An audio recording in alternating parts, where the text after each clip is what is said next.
శ్రీ మహాగణాధిపతియే నమః. శ్రీ గురుభ్యో నమః. శ్రీమాత్రే నమః. చతుషష్ఠి ప్రచారాజ్య చతుషష్ఠి కళామయి మహా చతుషష్ఠి కోటి యోగిని గణసేవిత అనగా అర్థం ఏమిటి? ఐశ్వర్య యోగం శ్రీ లలితా మాతృనామాలకు గురువుల వ్యాఖ్యానం.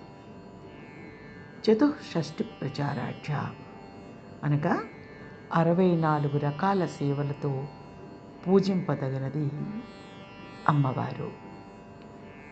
చతుషష్ఠి కళామయి అనగా ఆ విద్యలు 64 విద్యావంతుల రూపంలో ఉండేది అమ్మవారే అని అర్థం. మహా చతుషష్ఠి కోటి యోగిని గణసేవిత అనగా అమ్మవారిని సేవించడానికి అమ్మవారే తన శరీరం నుండి కొంతమంది దేవతామూర్తులను సృష్టించింది. వీరిలో మొదటి 8 మంది బ్రాహ్మి, మాహేశ్వరి, కౌమారి, వైష్ణవి, వారాహి, మాహేంద్రి, చాముండ, మహాలక్ష్మి అనబడే దేవతలు.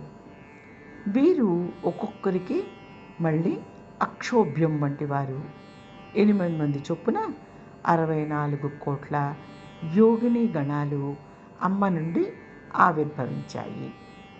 ఈ గణాల చేత సేవించబడుతోంది కనుక అమ్మవారిని మహా చతుషష్ఠి కోటి యోగిని గణసేవిత అన్నారు. నమః శివాయ చ నమః శివాయ. బలం గురోర్ ప్రవర్తతాం.